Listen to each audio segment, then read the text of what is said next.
Hey everybody, this is Todd Hazelton with MobileBurn.com, and today we're going to check out the Sony Ericsson Xperia X10. It's a new Android 1.6 smartphone on AT&T. Got the box right here.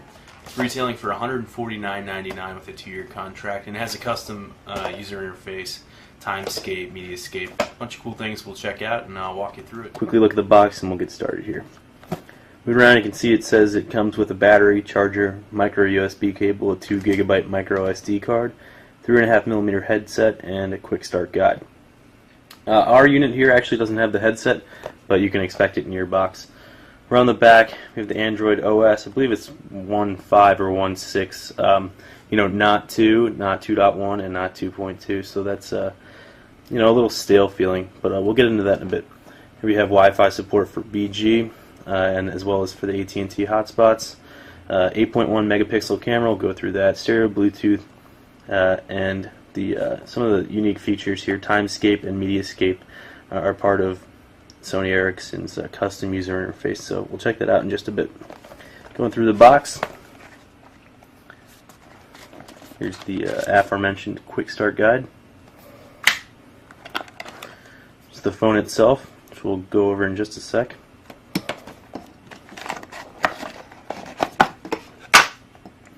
Here we have the micro USB cable, which I just put back in the box there, micro USB, and that plugs in here, the AC adapter, so you can use it for plugging into your computer or directly into the wall. Alright, let's get the phone booted up and we'll talk about it a bit more.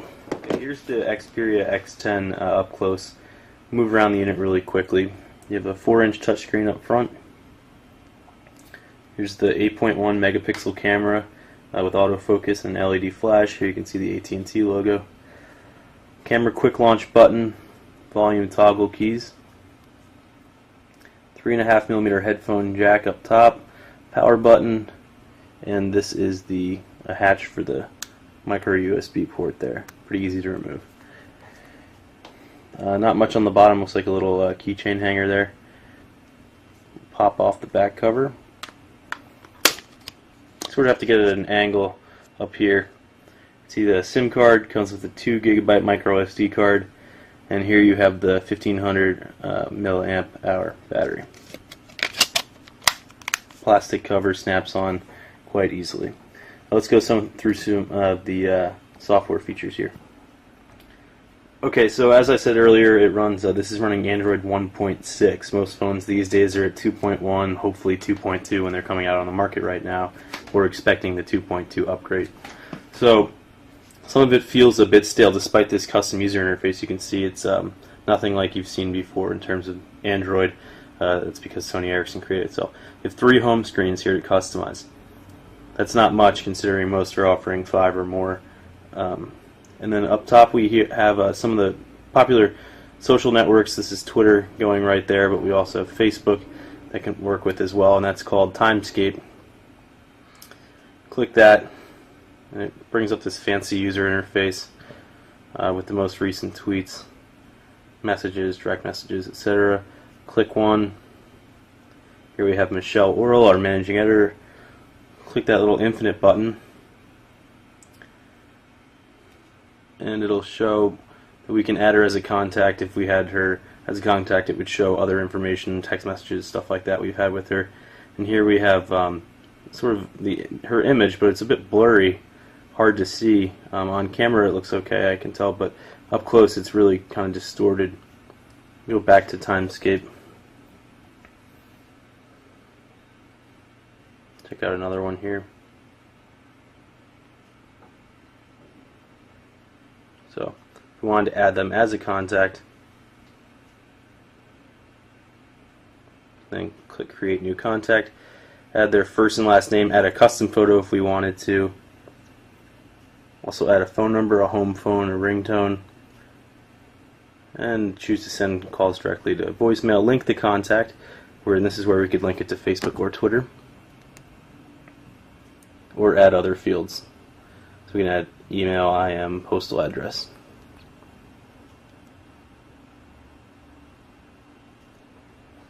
Now you can actually see..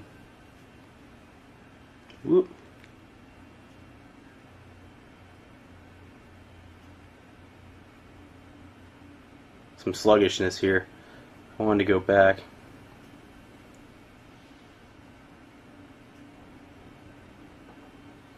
You can see before when we were here this wasn't there, but now all of a sudden we have all the latest tweets. So looks like it takes some time for that to upload, or update rather.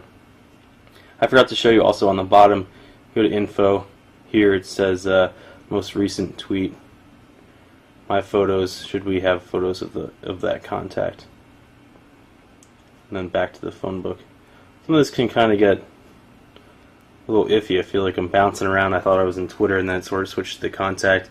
Before we didn't see the most recent updates, now we did. But the user interface is nice to use at the bottom here. Let's switch over to Facebook. Have most recent updates from friends there. Back to Twitter. This is if we had recently played music, it would display lists there. Here are my most recent photos. You can see I'm using this little thumbnail on the bottom to switch between them. Click to photo. See what happens when we click the infinite button there. Okay, so it's just showing a preview of that photo. This would show counts for email messages, missed calls, and here we are back at everything. So mostly just Twitter, since that's the feed that's going through the most here. Okay, what makes this different from the Xperia X10 in Europe is there's some included AT&T applications such as AT&T Navigator for turn-by-turn directions, AT&T Hotspots, AT&T Maps, AT&T Family, Office Suite for opening Office files. You can see that right there. Mobile banking also included by AT&T. Finally, there's work email. That adds the full Exchange support that you wouldn't have gotten with Android 1.6. So here you go. You configure your account here, and it's powered by FutureDial. So that's a nice feature that Sony Ericsson added that you'd expect in a newer Android version, but at least you have that here. There is that AT&T Navigator, but that's powered by Telenav, and that'll set you back $9.99 a month. You don't get the free navigation that you would have with newer Android operating systems with Google Navigation. So that's another sort of setback, but at $149, $49.99, you get some trade-offs there, namely the price. Mediascape is another feature here. Here we have photos. These are the recently taken photos of the 8.1 megapixel camera off my deck. They look pretty good to me so far. It's hard to see maybe on camera here, but in the background the clouds and the blue sky are still, you can still make them out. It's not just kind of fading. A lot of times when you have a bright sunny day, the white sort of fades in the buildings, but looks pretty solid there. It's a little unsaturated, but here's some videos.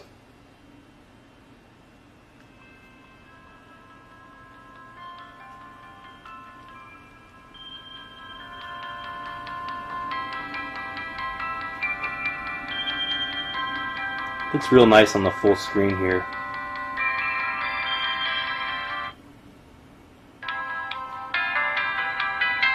Speakers sound loud enough to me, but we'll check that out again in just a second with music. See if, okay, looks like we can only view that in vertical mode.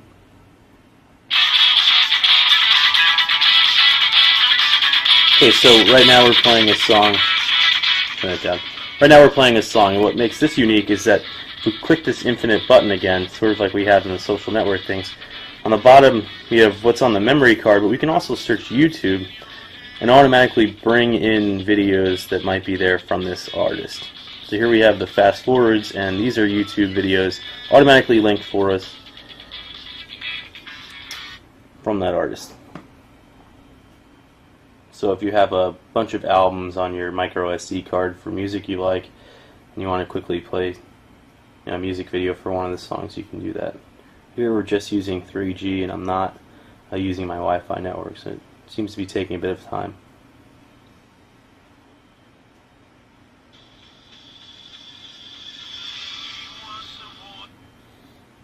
Okay, so this is one of those YouTube videos. It's just the song, it appears, not quite the video, but it's there and linked anyway. One thing I do like about this phone, having used it for a bit now, is this these lights down here for the notifications. A couple of the Android phones I've used recently on AT&T, namely the Captivate from Samsung, doesn't have any notification lights, and I like that this one does. You can kind of see when you have something you've missed.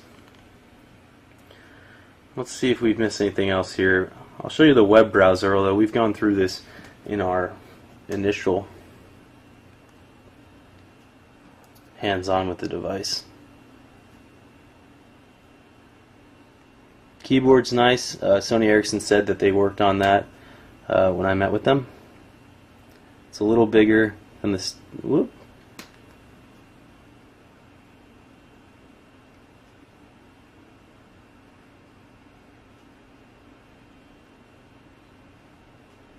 A little hard to type on over the camera here.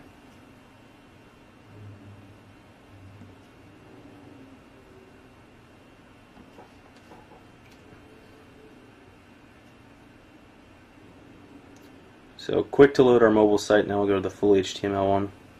About 3 bars of 3G signal up there.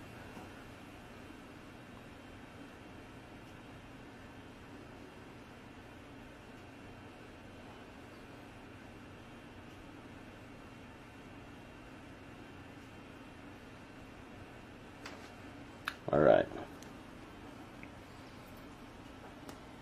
Easy to pan around the site. It's got a 1 gigahertz processor in it, Qualcomm Snapdragon, so everything's loading just fine. Zooming like this. Oh, no multi-touch zoom, another setback with this as opposed to newer Android devices. So, that's a quick look at the web browser here. We'll go back to the home screen. That's also a quick look at the Xperia X10 from AT&T and Sony Ericsson. It's on sale now for $149.99 with a 2-year contract. And this is Todd Hazelton with MobileBurn.com.